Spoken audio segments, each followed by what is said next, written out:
After the introductory video, next let us discuss about the topic measurements and tools in epidemiology. So first let us discuss about the measurements of epidemiology. So the scope of measurements in epidemiology is very broad and unlimited and includes the following. Number A, measurement of mortality. Number B, measurement of morbidity. Number C, measurement of disability. Number D, measurement of natality. Number E, measurement of the presence, absence, or distribution of the characteristic or attribute of the disease.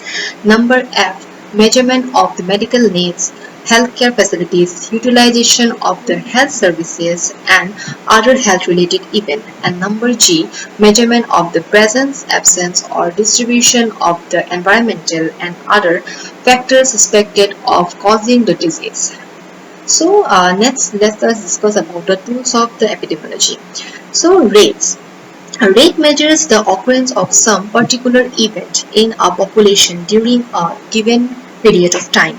So it is a statement of the risk of developing a condition. It indicates the change in some event that take places in the particular population over a period of time.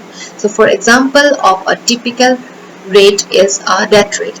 So below we can see the formula death rate equal to the number of deaths in 1 year divided by the mid-year population into 1000.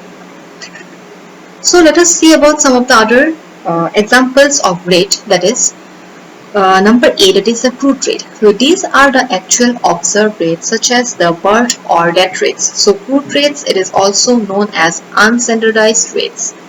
Number B or number 2, that is the specific rate. So these are actual observed rates due to a specific cause, for example tuberculosis, or occurring in a specific group, for example age or sex group, or during a specific time period, for example annual, monthly, or weekly rates. Number 3, that is the standardized rate. So these are obtained either by direct or indirect methods of standardization or adjustment. So for example, so this is mainly the age and sex standardized rates. So after rates, let us see what is the meaning of ratio. Ratio, it is the another measurement of the disease frequency in a ratio. Okay? So it expresses a relation in size between two random quantities. The numerator is not a component of the denominator, so it is mainly expressed in x is to y. So if we give for example below, we can see the ratio of the white blood cell relative to the red blood cell, it is 1:600, meaning that for each white blood cell there are 600 red cells. Then the last one we will see about the proportion. So proportion is a ratio which indicates the relation in magnitude of part of the whole.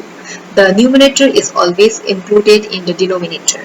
A proportion is usually expressed as percentage. So if we see for example the number of children with scabies in a certain time divided by the total number of children in the village at the same time into 1000. So this is an example for proportion. Then let us see about the next thing, the concept of numerator and denominator.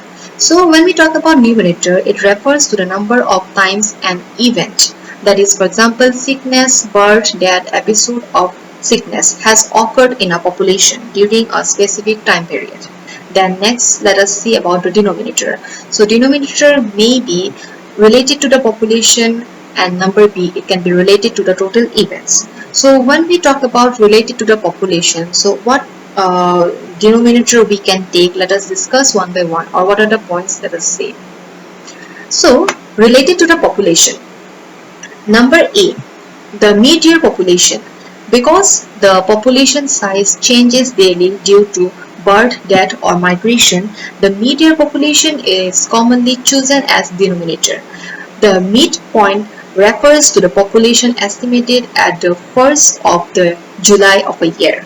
Then number 2, population at risk.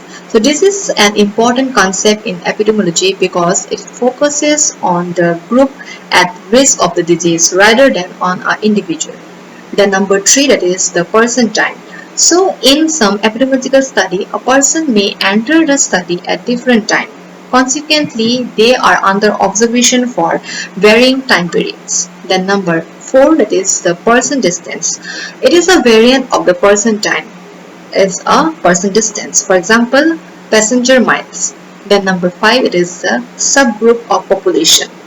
So the denominator may be a subgroup of the population. For example, age, sex, occupation, social status, or example it is given.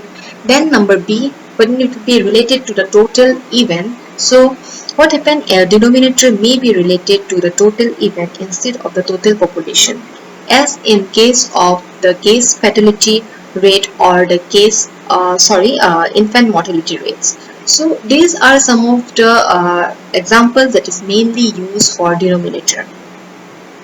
So this was about the topic, and last we will discuss about a little bit of conclusion, whatever we have learned. Thank you everyone.